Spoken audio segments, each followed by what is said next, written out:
मुंशी प्रेमचंद का उपन्यास निर्मला भाग या परिच्छेद 22 में हम अध्ययन करेंगे आज कि मुंशी तोताराम की स्थिति क्या हो गई है। अब बूढ़ा हो चला है, थका हारा है, आमदनी कम हो गई है, बच्चे घर से चले गए हैं और निर्मला भी अब पहले जैसी नहीं रही है। ये सारी स्थिति का चित्रण इस परिच्छेद में होगा, जिससे हम इस परिवार की दयनीय दशा का अंदाज़ा लगा सकते हैं। 5 बज चुके हैं। मुंशी जी घर लौटते हैं और अंदर आकर चारपाई पर गिर पड़ते हैं या निढाल होकर के बैठ जाते हैं, लेट जाते हैं। बुढ़ापे की देह है, उस पर आज सारे दिन भोजन का न मिलना मुँह सूख गया है। निर्मला समझ गई आज का दिन खाली गया। निर्मला ने पूछा, आज कुछ न मिला? देखिए कितनी बड़ी बात है, आज कुछ न मिला। इसमें किसी परिवार की पीड़ा, वेदना, आर्थिक चिंता उभर कर सामने आती है कि आज कुछ न मिला। मुंशी जी कहते हैं, आज सारा दिन दौड़ते गुजरा पर हाथ कुछ न लगा। देखिए, सारे दिन दौड़ते गुजरा अर्थात खूब मेहनत करने की कोशिश की पर हाथ कुछ न लगा। निर्मला, फौजदारी मामले में क्या हुआ? मुंशी जी, मेरे मुवक्किल को सजा हो गई। निर्मला, पंडित वाले में? पंडित पर डिग्री हो गई। आप तो कहते थे दवा खारिज हो जाएगा। कहता तो था और अब भी कहता हूँ, दावा खारिज हो जाना चाहिए था, मगर उतना सिर मगजन कौन करे। देखिए, अब उसकी अवस्था के हिसाब से वो मेहनत भी नहीं कर सकता ज़्यादा। निर्मला, और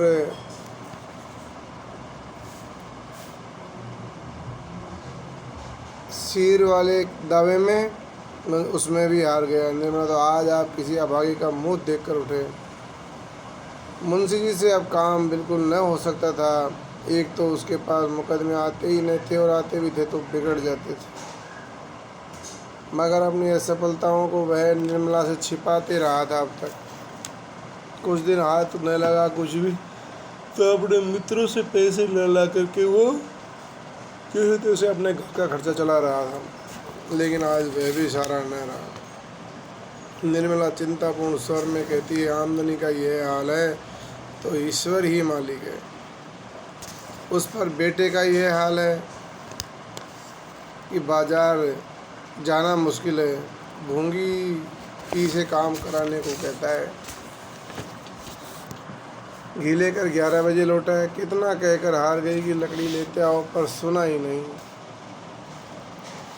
मुंशी जी, तो खाना नहीं पकाया? निर्मला, ऐसी बातों से तो मुकदमे हारते हैं। ईंधन के बिना किसी ने खाना बनाया है? नहीं बना लेती हूँ। तो बिना कुछ खाए ही चला गया।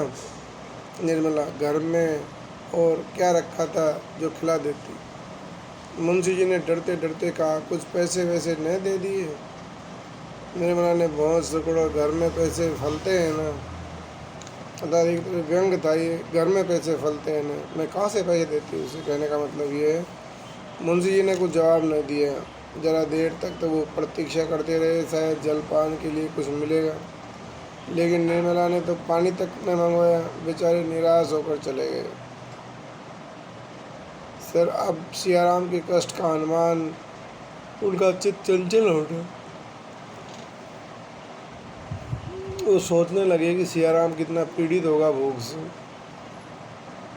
एक बार भूमि से लकड़ी मंगा ली जाती तो ऐसा क्या नुकसान हो जाता? ऐसी किफ़ायत किस काम की कि घर के आदमी भूखे रह जाएं। अपना संदूकचा खोलकर टटोलने लगे कि शायद 2-4 आने पैसे मिल जाए। अपने सारे कागज़ उसमें से निकाल डाले, झड़काड़ दिए उसने, फिर भी उसमें से कुछ नहीं मिला। लेकिन एक कागज़ में से एक चौनी गिर पड़ी। मारे हर्ष के मुंशी जी उछल पड़े। बड़ी बड़ी रकमें भी इससे पहले कमा चुके थे, पर यह चवन्नी पाकर वह इस समय उन्हें जितना आह्लाद हुआ उतने पहले कभी नहीं हुआ। देखिए विद्यार्थियों, अभाव में यदि कोई चीज़ मिलती है तो उसकी बड़ी कीमत होती है।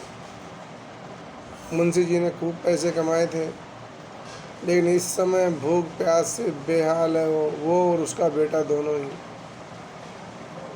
मुंशी जी के पास पैसे नहीं हैं, फिर भी वो ढूंढता है कि कहीं भूले से संदूक में मिल जाए, गलती से रख दिए हों कभी।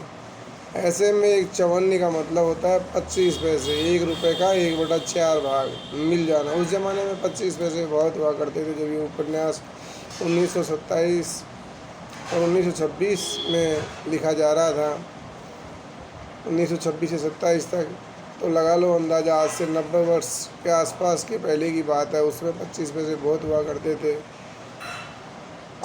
25 पैसे में बहुत सारी सामग्री आ जाया करती थी। वो सब मिलना तोताराम के लिए कितना खुशी का मौका था।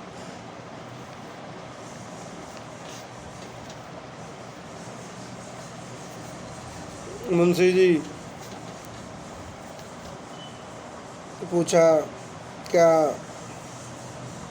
सियाराम आ गया है? उसने पानी पिया है कि नहीं पिया है? भोंगी ने कुछ जवाब न दिया। नाक सिकुड़ कर मुँह फेरती चली गई। मुंशी ने आहिस्ता आहिस्ता कर अपने कमरे में बैठ गया। आज पहली बार उन्हें निर्मला पर क्रोध आया, लेकिन एक ही क्षण में क्रोध का आघात अपने ऊपर होने लगा। उस अंधेरे कमरे में फर्श पर लेटे हुए वे अपने पुत्र की ओर से इतना उदासीन हो जाने पर धिक्कारने लगे। दिन भर के थके थे, थोड़ी ही देर में उन्हें नींद आ गई। भोंगे ने आकर पुकारा, बाबूजी रसोई तैयार है। मुंशी जी चौंक कर उठे। कमरे में लैंप जल रहा था। पूछा, कितने बजे है भोंगी? मुझे नींद नहीं आ गई थी। भोंगी ने कहा, कोतवाली के घंटे में 9 बज गए, हम नहीं जाने। मुंशिया बाबू आए होंगे तो घर में ही होंगे। मुंशी जी ने झल्ला कर पूछा, मैं पूछता हूँ आए कि नहीं, तू न जाने क्या क्या जवाब देती है। आए कि नहीं? अब देखिए, ये आए कि नहीं बार बार पूछना का मतलब है अंदर ही अंदर अंतर्वेदना और भय है तोताराम के। मैंने तो नहीं देखा, झूठ कैसे कह दूँ? मुंशी जी फिर लेट कर बोले, आ जाने दो तब चलता हूँ। आधे घंटे के द्वार की ओर आंख लगाए मुंशी जी लेटे रहे। तब तक वह उठकर बाहर आए और दाहिनी ओर 2 फलांग तक चले। लौट कर आए और पूछा, सिया बाबू आए? अंदर से आवाज़ आई, अभी नहीं आए। इस तरह से अब उसकी बेचैनी बढ़ने लगती है और वो आस पास देखने के लिए भी इधर उधर जाते हैं और कंपनी के बाग की तरफ भी वो चले, क्या पता वहाँ बगीचे में नींद आ गई हो बच्चे को। यह सोच कर के वहाँ घूम फिर के वो ढूंढ कर आते हैं, लेकिन सियाराम का कहीं वहाँ पर निशान नहीं था। ख्याल आया शायद स्कूल में तमाशा देख रहा तो स्कूल की ओर बढ़े, लेकिन फिर अंदाज़ा लगाया कि इतना लेट तक तो वो स्कूल में नहीं रुक सकते, फिर तो बीच रास्ते से लौट कर वापस आ जाते हैं। और मुंशी जी समझ जाते हैं कि कोई न कोई बात तो हुई होगी। वह भोंगी से पूछते हैं कि क्या बात है भोंगी, सब बता। भोंगी बोली, बाबूजी झूठ न बोलूँगी, मालकिन छुड़ा देगी और क्या होगा। दूसरे का लड़का इस तरह नहीं रखा जाता। जहाँ कोई काम हुआ बस बाजार भेज दिया। दिन भर बाजार दौड़ते बीतता है। आज लकड़ी लाने न गए तो चूल्हा ही न जला। कहो तो मुँह फुलावे, जब आप ही न देखते तो दूसरा कौन देखेगा। चलिए भोजन कर लीजिए। बहू जी कब से बैठी है? मुंशी जी कहते इस वक्त नहीं खाएंगे। मुंशी जी फिर अपने कमरे में चले गए और एक लंबी सांस ली। वेदना से भरे हुए ये शब्द उनके मुंह से निकल पड़े, ईश्वर क्या अभी दंड पूरा नहीं हुआ? देखिए, अब यहाँ पश्चाताप होता है। मुंशी जी समझ जाते हैं कि कहीं न कहीं गड़बड़ है, लड़का आएगा नहीं आएगा। असमंजस की स्थिति अब दुख की ओर बढ़ने लगती है। वह ईश्वर से कहता है, क्या इस अंधे की लकड़ी को भी हाथ से छीन लेगा? देखिए इस समय तोताराम कितना बेसहारा हो चुका है। कहता है, अंधे की लकड़ी को हाथ से छीन लोगे? निर्मला ने आकर कहा, आज सियाराम अभी तक नहीं है। कहती रही, खाना बनाए देती हूँ। लो मगर न जाने कब उठकर चल दिए, न जाने कहाँ घूम रहे हैं, बात सुनते ही नहीं। कब तक उनकी राह देखा करूँगा। आप चलकर खा लीजिए, उनके लिए खाना उठाकर रख दूँगी। मुंशी जी निर्मला को कठोर नेत्रों से देखते हैं। अभी के बजे हैं? 10 बजे हैं। मुंशी जी नहीं, 12 बजे हैं। निर्मला इतनी देर तो कभी नहीं करते थे। तो अब तक कब तक उनकी राह देखोगे? दोपहर को भी कुछ नहीं खाया। ऐसे सैलानी लड़का मैंने नहीं देखा। मुंशी जी तुम्हें दिक करते होंगे। अब यहाँ व्यंग बाण चालू हो जाते हैं मुंशी जी के निर्मला के ऊपर। निर्मला कहती है कि रात गई और सूद भी नहीं रहे, अर्थात लड़का बहुत शरारती है। मुंशी जी कहते हैं शायद ये आखिरी शरारत हो उसकी। देखो, शायद ये आखिरी शरारत हो उनकी। ये बहुत कठोर व्यंग है। निर्मला कैसी बातें मुँह से निकालते जाएंगे। कहाँ किसी यार दोस्त के यहाँ पढ़ रहे होंगे।